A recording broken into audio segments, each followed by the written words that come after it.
Kishane Thompson ran 9.75, the world's fastest 100 meters in nearly a decade. So, can Noah Lyles, Oblique Seville, Trayvon Bromell, or Bednarek, in fact, any other top-tier male sprinter, beat him in 2025? Welcome back to the channel, people. Welcome back to the channel. If this is your first time here, thank you for making it Peter Lloyd World. Go ahead, please hit the subscribe button so we continue to grow. When you do that, hit the notification bell so you know when the next video drops, you drop a video. This one saying Peter Lloyd World. Also enjoy the content. Please hit that like button and finally leave your thoughts. So, ready? Yep. Good to go. For me, it was just me holding my composure, pretty much. That's it. That's the only thing that I liked about the race.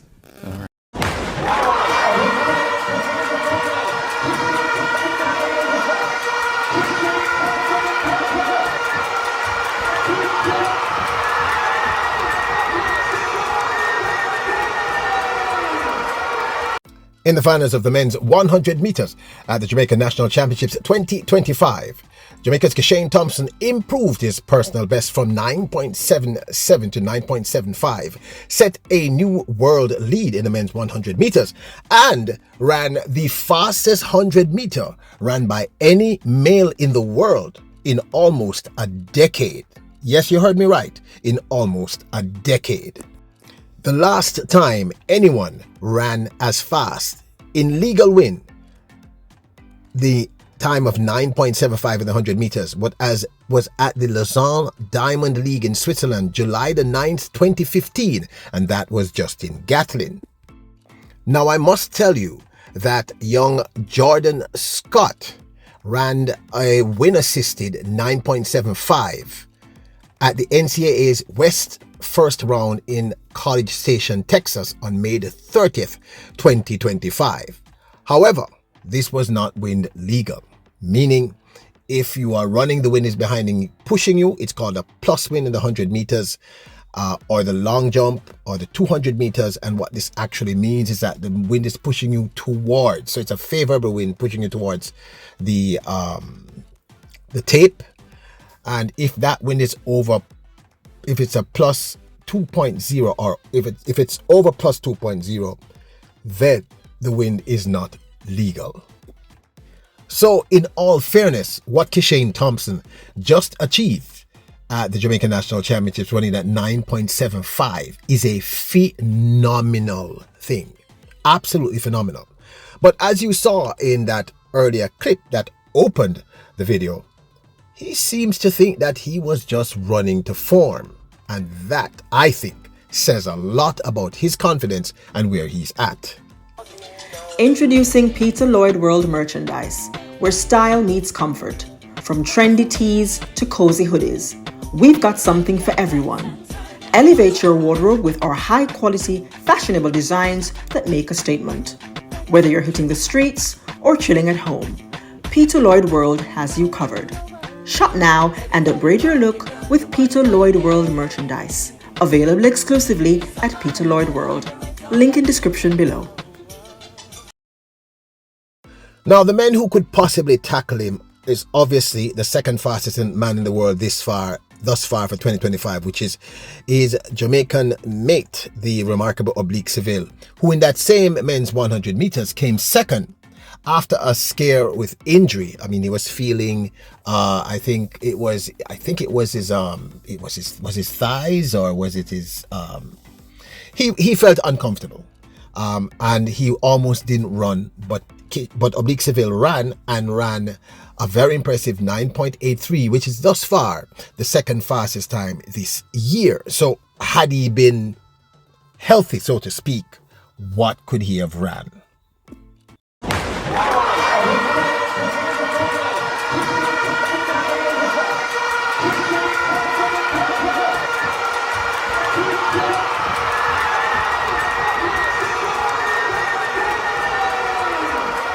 The third fastest man thus far for 2025 is this young man, Trayvon Bromell of the United States, who ran a 9.84 then World League win legal recently at the Golden Gala.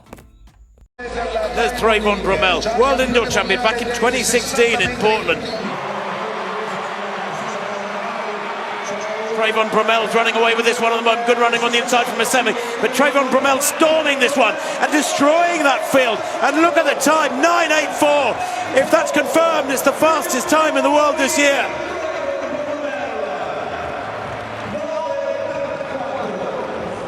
Another name who could be a factor is Bednarek, who has been running really well, in fact setting his own world lead of 9.86 at the Grand Slam track in Philadelphia in the United States. Kenny's in 4, Coleman in 6. Gets out smartly, Kenny, but Coleman's the quickest. He's got a half a metre, but here comes Kenny. He's already gone into the front and away he's gone.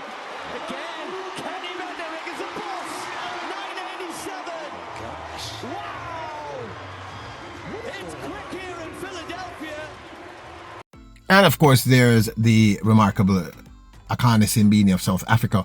And we haven't heard much from Noah Lyles, but if he's healthy, he's always clearly a factor. He's the defending world champion in the men's 100 meters. The fourth fastest man, of course, is Abdul Rashid Saminu, who ran 9.86, making him the fourth, tied, of course, with Kenny Bednarek, fourth fastest man thus far for the 2025 season. However, I must tell you that it's still relatively early. There's about 2 months before World Championships, and something interesting, so to speak, could occur. Now the men's 100 meters at the Prefontaine Classic is going to be very, very entertaining tomorrow. The lineup features Akeem Blake, of course, of Jamaica, Bromell, Christian Coleman, Darnell Hughes, and of course Kishane Thompson himself. So this is a pretty stacked lineup. Akeem Blake is top 6 in the world currently in terms of fastest men. So this is going to be a very, very spicy men's 100 meters. The question will be, will he push himself to run another world leading time? And I don't think he needs to, and I don't think he's going to. But what I found interesting was his interview at the Prefontaine interview, which he seems very, very, very, he's always, well, in the last year or so since I've been following him, Kishane Thompson understands 100 meters. He understands the breakdown of the 100 meters. He's very, very smart. The only difference I'm hearing now is I'm hearing the maturity. He's maturing. He's a little bit more experienced. But I also sense tremendous confidence. I'm hearing someone who knows he can actually run faster than a 9.7. How reassuring was that 9.75 that you ran last week? Honestly, it's not. I won't. For me, it's never gonna be reassuring until I get the right job done. Yeah. You know, it's a building block, step by step. I look into myself and I know that, hey, we are making progress. Mm-hmm. You know, it's onward from here. Yeah. But in terms of being reassuring for the final moment, no. Yeah. I mean, do you see yourself by Tokyo, 9.70 or faster when it's all said and done? Naturally, as athletes, you know, we want to go faster, but I'm not really pressuring the time right now. I'm just trying to work on myself, being healthy, getting my execution right. When the time is right, the time will come. Yeah. Well, I hope I don't have to edit out that interview, but he's really confident.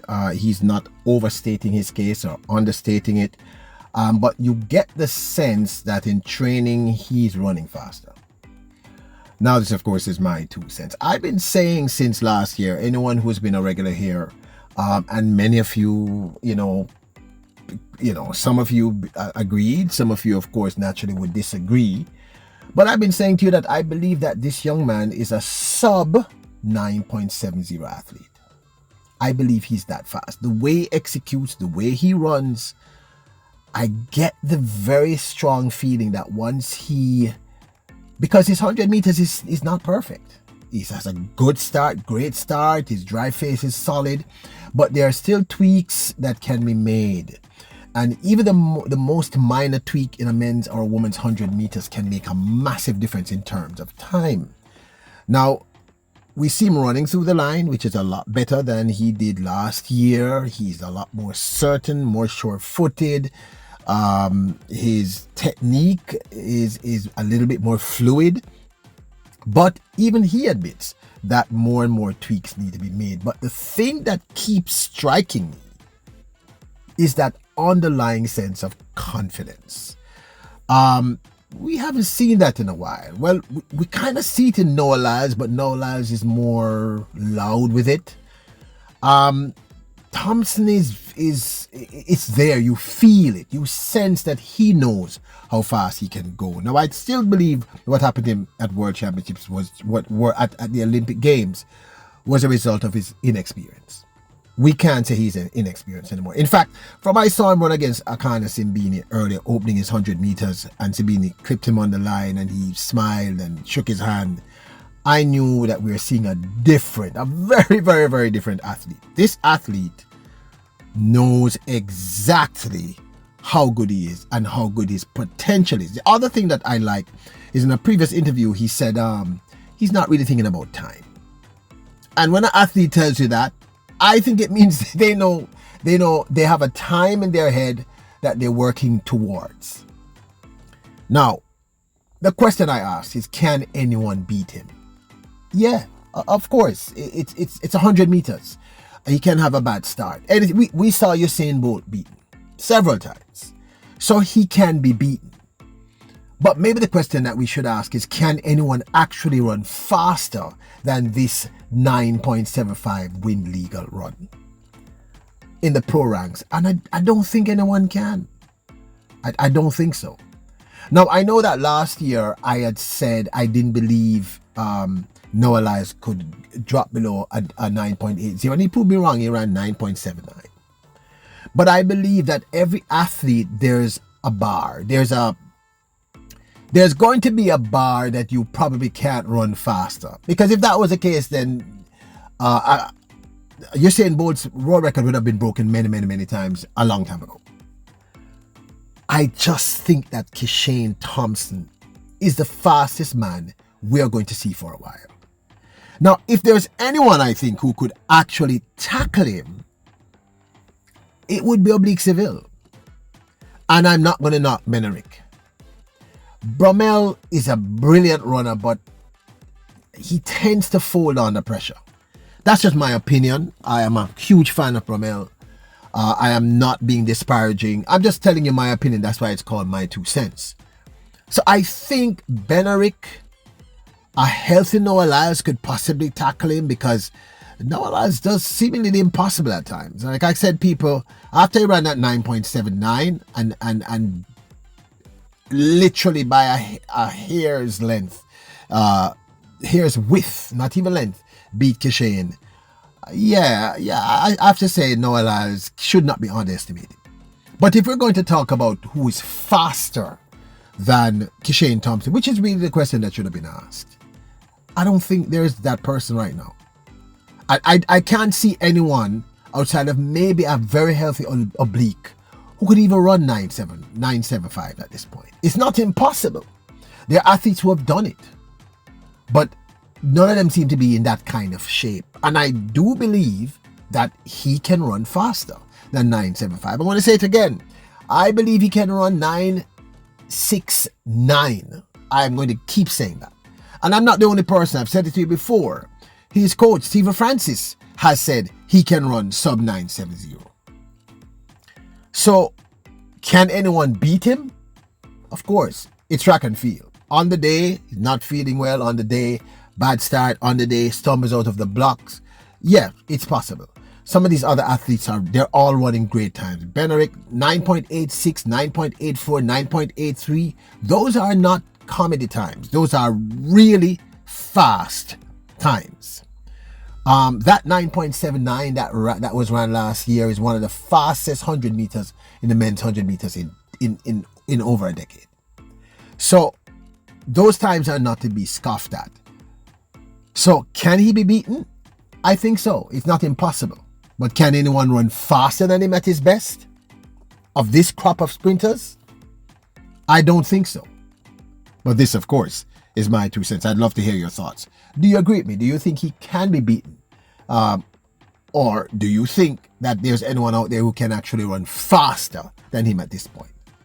I mean, fastest 100 meters in almost a decade, people. That's crazy. Now, don't forget to support the channel. Check out our merch show at prettyfire.com. And I'll leave a link in the description below. And don't forget to hit the subscribe button, the notification bell, and hit the like button. Remember, you are royals. You're kings and queens. Oh, by the way, I had said in the previous video that Shericka Jackson was going to be at the Prefontaine Classic in the women's 100 meters. She is not. She is not. Bad reporting on my part. I could have sworn I saw her name. She is not running. It's Tina Clayton. Tia Clayton is not going to be running there against Sha'Carri, Julian Alfred, and Talu. It's going to be spicy. Bless up.